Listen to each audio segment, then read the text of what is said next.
Bienvenue au cœur de l'histoire. Je suis Virginie Giraud. Abraham Lincoln est connu pour avoir aboli l'esclavage aux États-Unis. Il a été le 16e président du pays de 1861 à 1865 pendant les heures les plus noires de la guerre de sécession. Depuis sa mort tragique, Hollywood en a fait un personnage mythique présent dans l'imaginaire collectif. À travers le destin de Lincoln, c'est l'histoire des États-Unis à la fin du 19e siècle que je vais vous raconter dans un récit en 2 parties. Abraham Lincoln pour l'unité des États-Unis.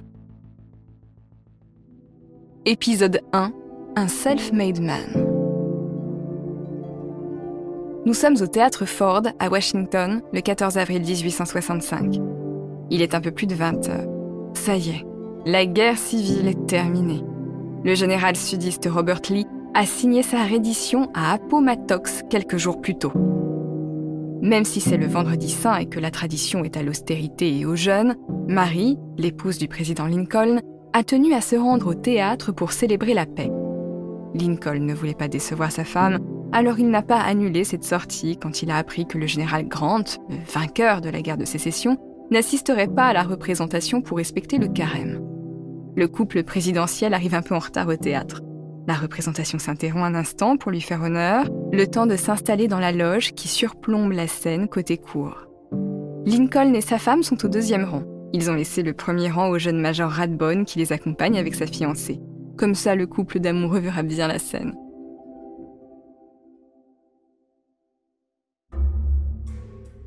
En plein acte 3, un homme entr'ouvre la porte de la loge et s'y glisse silencieusement. Il se déplace avec la discrétion d'un chat. Personne ne le voit. Il se positionne juste derrière le président et tend derrière sa nuque un petit pistolet, un Derringer avec une crosse de bois sculptée. Les spectateurs éclatent de rire, amusés par l'impertinence du personnage sur scène qui houspille son hautaine partenaire de jeu. Dans l'ombre de la loge, l'homme au pistolet sent l'adrénaline inonder ses veines. Ce moment, il le médite depuis des semaines. Enfin, il positionne le canon du Derringer à quelques centimètres de la nuque du président et il presse la détente.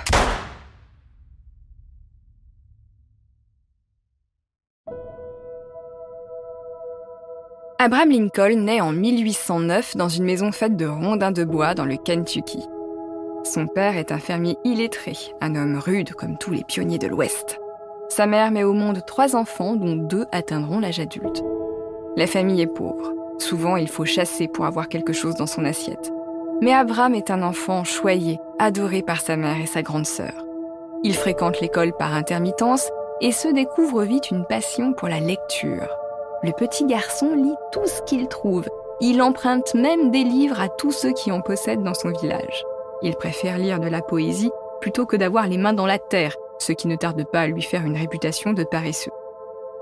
Le monde dans lequel vit cet enfant n'a rien à voir avec les États-Unis qu'on connaît aujourd'hui. Voilà ce que le petit Abraham pouvait apprendre dans ses leçons d'histoire. Les États-Unis d'Amérique sont nés avec la Déclaration d'indépendance du 4 juillet 1776, rédigée par l'avocat et homme politique Thomas Jefferson.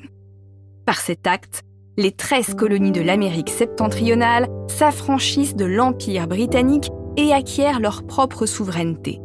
Cette déclaration donne au tout nouveau pays ses valeurs fondatrices. La liberté individuelle est plus importante que le collectif, l'État favorise le libéralisme et son régime est la République. Tout gouvernement qui bascule dans la tyrannie pourra légitimement être renversé. Il y a des phrases de la Déclaration d'indépendance que tous les Américains connaissent presque par cœur. Je vous en cite l'un des passages parmi les plus importants. Tous les hommes sont créés égaux. Ils sont doués par le Créateur de certains droits inaliénables. Parmi ces droits se trouvent la vie, la liberté et la recherche du bonheur. Par rapport à notre Déclaration des droits de l'homme et du citoyen de 1789, il n'y a pas quelque chose qui vous intrigue ? Chez nous en France, les hommes naissent libres et égaux en droit. Aux États-Unis, ils sont créés par un créateur. Dieu est au centre de la création des États-Unis d'Amérique. Vous comprenez maintenant pourquoi le président prête serment sur la Bible lors de son investiture et pourquoi la laïcité à la française est incompréhensible pour eux. Mais la religion, c'est pas le problème. Le problème, c'est que la déclaration d'indépendance dit que tous les hommes sont créés égaux dans un pays où l'esclavagisme est légal. Vous voyez venir les ennuis ? Sauf que pour le moment, les ennuis de la famille Lincoln sont bien plus concrets. Des irrégularités dans les titres de propriété de sa ferme poussent le père d'Abraham à déménager dans l'Indiana, aux confins de l'Amérique de l'époque. Les temps sont difficiles, Abraham perd sa mère des suites d'une maladie, son père se remarie, mais heureusement, sa marâtre est une femme douce qui aime les enfants Lincoln autant que les siens.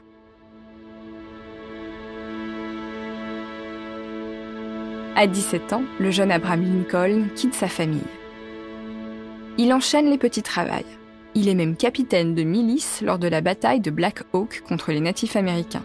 Ce n'est pas une vraie expérience militaire et il n'a jamais été sur le champ de bataille. Sa vraie passion reste les lettres et maintenant, il dévore tous les livres de droit qu'il trouve. Il a une mémoire prodigieuse, une vraie encyclopédie juridique sur pattes. Même s'il n'a pas fait d'études, il est officiellement habilité à exercer le métier de juriste, tant il s'y connaît en la matière. Il est l'archétype du self-made man. Dans les années 1830, il s'installe à Springfield, dans l'Illinois. Les notables du coin le reconnaissent vite comme un érudit et un débatteur hors pair. Ils le poussent à se lancer en politique et Abraham Lincoln, ce grand échalas d'1,92 m, avec son visage taillé à la serpe et ses favoris noirs, se verrait bien participer à la vie publique. Il ne se fait pas prier longtemps pour se présenter à ses premières élections pour l'Assemblée de l'État de l'Illinois. À cette occasion, il rejoint le Whig Party.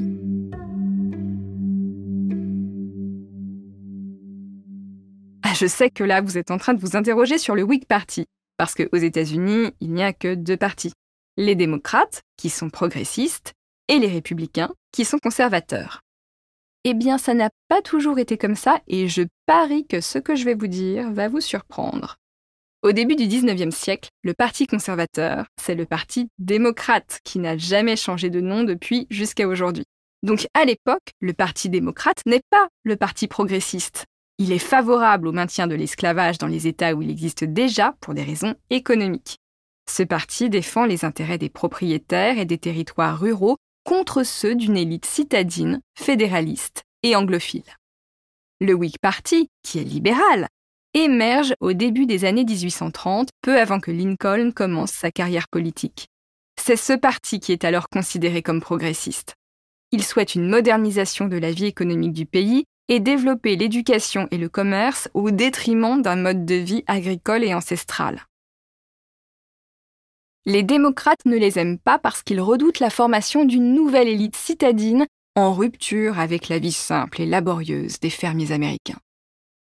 Donc, si je récapitule, à l'époque, le Whig Party est un parti libéral de droite progressiste et les démocrates sont un parti conservateur et populiste, si vous me passez l'expression. C'est surprenant, n'est-ce pas, de voir comme les choses changent? C'est donc avec le Whig Party que Lincoln fait ses débuts en politique. Mais au début des années 1830, il n'est encore personne et perd les élections. Mais ce n'est pas grave parce qu'il s'est fait connaître et passe déjà pour un orateur de génie. Il est élu aux élections suivantes comme représentant de la Chambre de l'Illinois en 1834 et il sera réélu 4 fois. C'est pendant ses premières années de mandat que la question de l'esclavage devient brûlante aux États-Unis. Déjà, Lincoln, à titre personnel, est opposé à l'esclavage. Son père lui a toujours dit que c'était mal, et au-delà de la morale, Lincoln considère qu'un pays qui proclame les êtres égaux ne peut pas compter une grosse part d'esclaves dans sa population. On se souvient de Lincoln comme ayant aboli l'esclavage, mais dans les années 1830, libérer les esclaves n'est pas le combat de sa vie, et il n'a aucune sympathie particulière pour les Noirs. C'est développer son pays qui l'intéresse avant tout. D'autres personnes, en revanche, portent le combat abolitionniste, surtout dans le nord du pays, dans les États où l'esclavage n'est pas légal. Faisons un petit retour en arrière pour bien comprendre les choses. En 1807, la fin de la traite négrière est décrétée. Ça veut dire que l'esclavage ne peut continuer que par la reproduction des esclaves entre eux. Tout couple d'esclaves qui a des enfants fabrique des petits esclaves qui appartiennent à leur maître. mais il n'y aura plus de nouveaux esclaves venus d'Afrique. C'est un premier jalon vers l'abolition et le courant abolitionniste devient très fort dans les années 1820. Et évidemment, les abolitionnistes sont la cible des populations et des hommes politiques du Sud qui vivent grâce à l'exploitation des terres par les esclaves. Ces oppositions idéologiques, économiques et sociales aboutissent parfois à des échauffourées et même à des meurtres. En 1837, dans l'Illinois où vit Lincoln, le journaliste abolitionniste Elijah Lovejoy est assassiné pour ses positions politiques. La question de l'esclavage est en train de devenir un point de crispation. Mais ce n'est pas une urgence pour Lincoln, désormais leader du Whig Party. En 1847, il est élu comme représentant de l'Illinois au siège du Congrès de Washington. L'urgence pour lui, c'est la conquête de l'Ouest.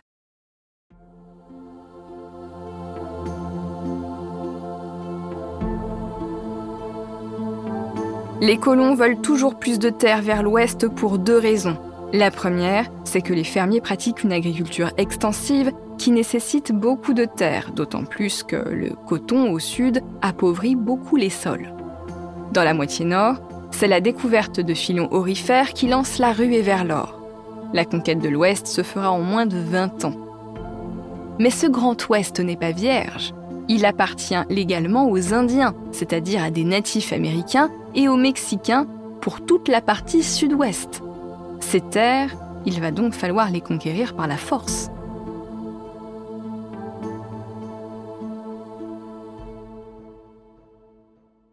La guerre américano-mexicaine a lieu entre 1846 et 1848 parce que le Congrès américain veut annexer le Texas. Lincoln est opposé à cette guerre, mais il ne décide pas tout seul. Et puis des militaires vont s'y distinguer, comme Ulysses Grant et Robert Lee.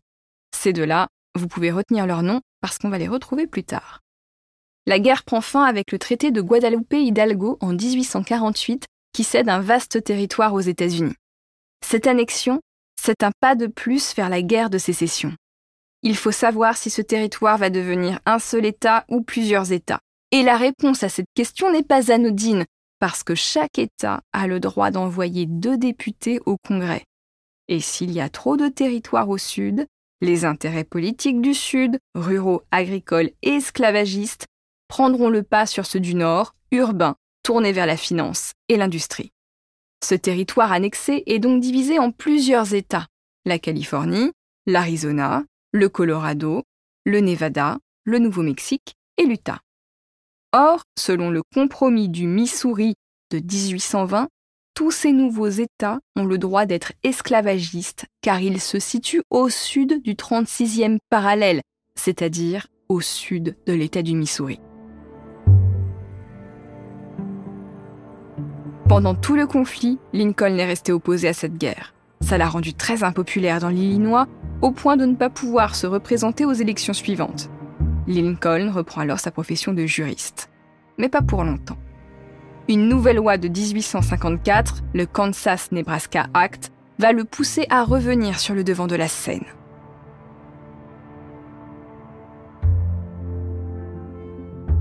Pour découvrir ce qui a poussé Lincoln à reprendre la politique, je vous donne rendez-vous sur votre plateforme d'écoute préférée. À bientôt.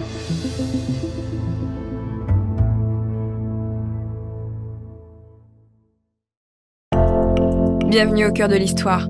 Je suis Virginie Giraud. Dans le premier épisode de ce récit consacré à Abraham Lincoln, le fils de fermier indigent a gravi les échelons sociaux en devenant un juriste autodidacte et un homme politique. Il prend des positions progressistes qui lui valent autant de soutien que d'ennemis. Après un court retrait de la vie politique, Lincoln revient sur le devant de la scène suite à une nouvelle loi sur l'esclavage. Épisode 2, la guerre de sécession et l'homme de l'Union. La lecture du Kansas-Nebraska Act de 1854 n'a pas plu à Abraham Lincoln. Cette loi prévoit que chaque État pourra voter pour autoriser l'esclavage, y compris au nord de l'État du Missouri, frontière symbolique au nord de laquelle il n'y a pas d'esclavage. Mais le Kansas-Nebraska Act est une question de souveraineté populaire. Cette loi a été portée par un élu démocrate de l'Illinois, le rival de Lincoln sur ces terres, Stephen Douglas. Peu après, les deux hommes se présentent tous les deux aux élections sénatoriales dans l'Illinois. Leurs débats enflammés sont si épiques qu'ils sont même publiés. Lincoln perd les élections, mais ses qualités d'orateur ont fait le tour du pays. Il est mûr pour les élections présidentielles de 1860. Son parti, le Whig Party, est en train de s'affaiblir au profit d'un tout nouveau parti, celui des Républicains. C'est pour eux que Lincoln sera candidat. Le nouveau parti républicain est progressiste, libéral, il défend les libertés individuelles et l'ascension sociale par le travail et le mérite. Et c'est parce qu'il est opposé à toute forme d'asservissement que le parti républicain est opposé à l'esclavage. Ce parti républicain dont je vous parle, c'est bien le même parti républicain aujourd'hui. Mais avec le temps, ce parti progressiste est devenu un parti conservateur. Lincoln est en position de force parce que le Parti démocrate présente deux candidats contre lui. L'un sudiste, qui défend les intérêts des propriétaires terriens et des ruraux, l'autre nordiste modéré, c'est le fameux Stephen Douglas, qui est favorable lui aussi à l'esclavagisme.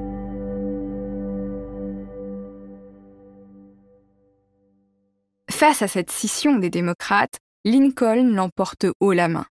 Mais pour une grande partie des Américains, il est un Yankee, un gars du Nord doublé d'un abolitionniste. Ça ne passe pas. Et pourtant, Lincoln ne prévoit pas d'abolir brutalement l'esclavage. Il sent que le pays est au bord de la rupture et son obsession, c'est l'union. Lincoln remporte l'élection présidentielle en décembre 1860. Il a 51 ans quand il devient le 16e président des États-Unis. Il prend officiellement ses fonctions en mars de l'année suivante, en 1861. Mais je vous le disais, les sudistes n'ont pas attendu son investiture pour manifester leur mécontentement. Quelques jours seulement après son élection, l'Assemblée générale de Caroline du Sud déclare son intention de faire sécession. Concrètement, ça veut dire quitter les États-Unis. Et oui, 57% de la population de cet État est esclave.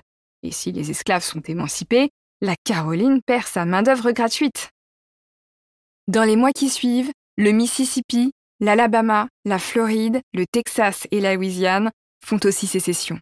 Suivront peu après la Virginie, l'Arkansas, la Caroline du Nord, le Tennessee et le District de Columbia.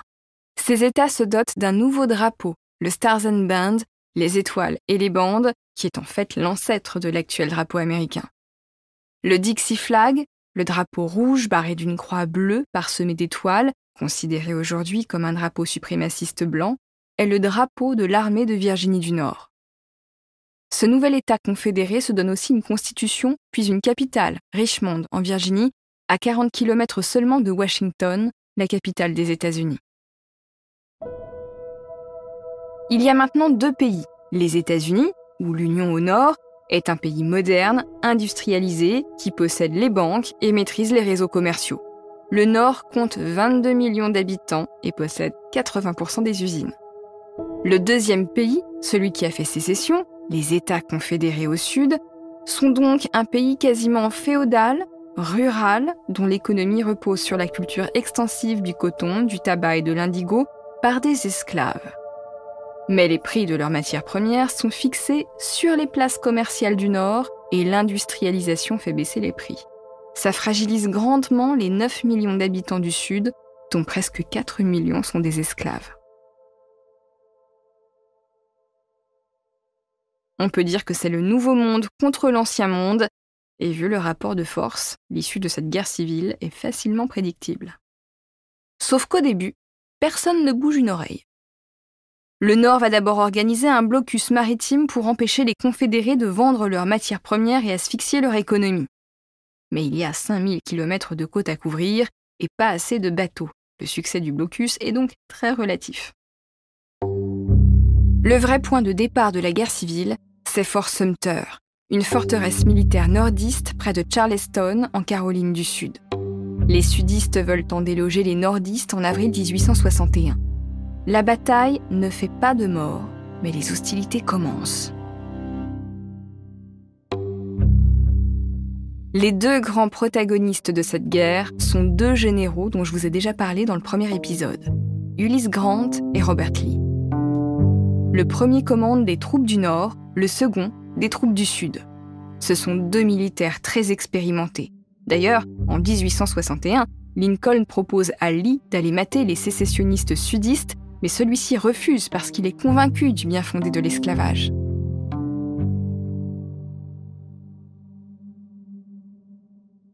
Au début, l'avantage est pour le Sud et le général Lee qui remporte une série de victoires. À la bataille de Bull Run, en Virginie, les sudistes, en légère infériorité numérique, mettent d'emblée le Nord en difficulté. Pareil à la bataille de Fredericksburg en 1862. La bataille des 7 jours est aussi une victoire de Lee sur le Nord, mais cette fois au prix de très lourdes pertes. Vous vous souvenez de ce que je vous ai dit tout à l'heure ? Au Nord, ils sont 22 millions d'habitants, et au Sud, à peine plus de 5 millions si on retranche les esclaves. C'est mathématique. Les sudistes ne peuvent pas encaisser de lourdes pertes.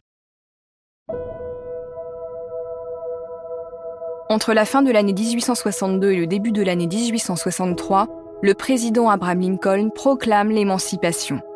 Les esclaves sur tout le territoire américain, y compris dans les États confédérés, sont émancipés.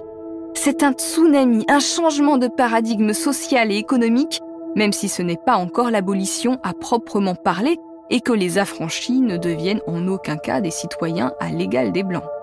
D'ailleurs, Lincoln ne songe pas une seconde à faire des Noirs des citoyens de plein droit.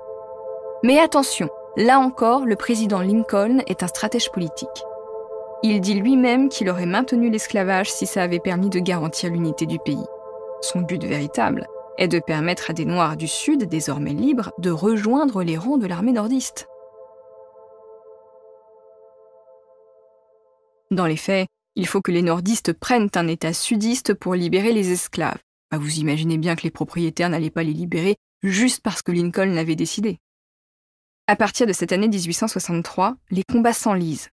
Le vieux Sud épuisé tient bon malgré la terrible défaite infligée au général Lee par le Nord à Gettysburg. D'ailleurs, Lincoln se rend sur place après la bataille pour rendre hommage aux morts de cette guerre fratricide tout en reconnaissant son utilité et le combat pour la liberté. Malgré les défaites et le sang versé, Lee veut tenir parce qu'il espère que le candidat démocrate battra Lincoln aux élections présidentielles de 1864. Mais Lincoln est réélu. L'année suivante, au printemps 1865, Grant et Lee vont enfin s'affronter en Virginie dans une guerre d'usure longue de plusieurs mois. Il suffit de les regarder pour comprendre que 2 mondes sont en train de s'affronter. Regardez, le général Lee est stoïque et flegmatique, impeccable dans son uniforme d'apparat. Il y a encore chez lui un sens de l'esthétique qui nous évoquerait l'Ancien Régime. Et puis regardez maintenant de l'autre côté du champ de bataille. Le général Grant est pressé d'en découdre. Il tient un cigare entre ses lèvres qui émerge d'une barbe qui n'a pas vu un barbier depuis bien longtemps. Il est presque débraillé. 20 ans plus tôt, il avait remarqué Lee pendant la guerre contre le Mexique. Vaincre ce grand militaire, ce sera son plus haut fait d'armes. Après des semaines de harcèlement des troupes confédérées, le vieux Sud est prêt à en découdre. Il n'y a plus d'hommes pour se battre, plus personne pour croire à la victoire, et pourtant, le général Lee refuse plusieurs fois les offres de reddition de Grant.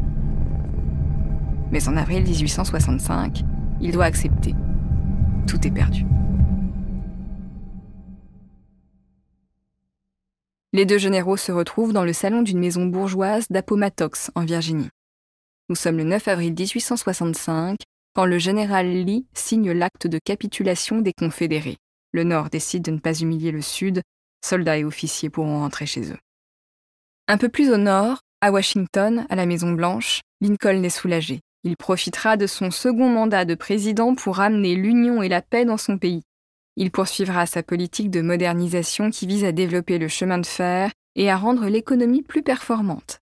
D'ailleurs, c'est grâce à lui et à l'économie de guerre qu'apparaissent les premières banques d'investissement aux États-Unis. Une semaine plus tard, c'est le vendredi saint, le 14 avril 1865. Selon le journal, le président Lincoln et son épouse assisteront à la pièce de théâtre intitulée « Our American Cousin » au théâtre Ford. Contrairement à ce qui a été dit, le général Grant ne viendra pas. Pas un vendredi saint.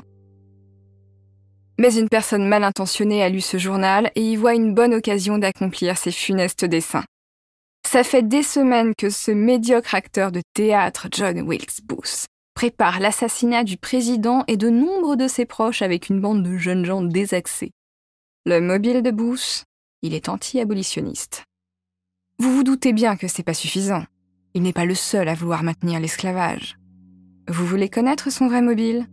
Entrer dans l'histoire, avoir son quart d'heure de gloire. C'est tristement banal, vous ne trouvez pas ? Venons-en au fait. Peu avant la représentation, il entre dans le théâtre. Pour un comédien dans un théâtre en journée qui vient saluer des camarades, personne ne se méfie. En réalité, il vient bricoler la porte de la loge présidentielle. Ce soir-là, donc, le couple présidentiel, accompagné de l'officier Henry Rathbone et de sa fiancée Clara Harris, pénètre dans leur loge peu après le début du spectacle. Ils sont en retard, leur arrivée est remarquée parce que la loge se trouve côté cour.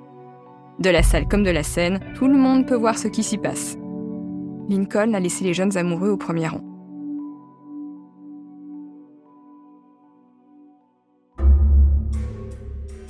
Normalement, la porte de la loge est gardée par un policier qui a jugé bon d'aller s'envoyer un petit godet à ce moment-là. Il n'y a donc personne quand Booth pénètre dans la loge présidentielle. Il lève son pistolet, un Derringer, derrière la tête de Lincoln, et alors que la salle rit aux éclats, il tire une balle dans la nuque du président qui s'effondre sur sa chaise. Après une brève escarmouche avec l'officier Rathbone, Booth parvient à sauter sur la scène et à s'enfuir sans être arrêté. Lincoln, plus mort que vif, est emmené dans une maison à proximité. Il faut l'allonger en diagonale du lit sur lequel on le couche. Et oui, 1m92, c'est pas banal à l'époque. Et il meurt après une nuit d'agonie, le 15 avril 1865. Booth aussi est assassiné par la police après plusieurs jours de cavale.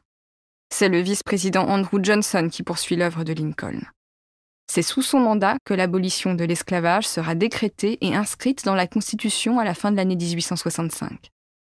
Le prochain président élu sera Ulysses Grant, le grand vainqueur de Lee.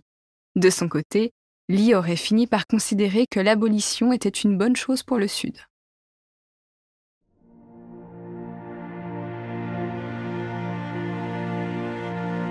Abraham Lincoln entre quant à lui dans le grand récit national des États-Unis comme l'un des plus grands présidents du pays.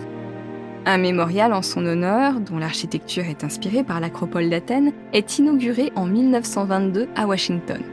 Ce mémorial, vous l'avez vu des dizaines de fois dans des films et des séries. La statue monumentale du 16e président des États-Unis est assise dans un grand fauteuil aux formes épurées. Il semble continuer à veiller sur l'unité de l'Amérique. C'est la fin de ce récit sur Abraham Lincoln. Merci de l'avoir écouté. Et si vous pouvez l'écouter, c'est parce que l'équipe d'Au cœur de l'histoire ne fait jamais sécession. À la production, Camille Bichler.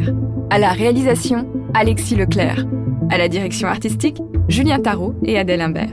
À la composition des musiques originales, Julien Tarot et Sébastien Guidis. À la communication et la diffusion, Kelly Decroix et Florine Sylvan. Et moi, la plume et la voix de ce récit qui, je l'espère, vous a fait impression, je vous donne rendez-vous très vite sur votre plateforme d'écoute favorite. À bientôt!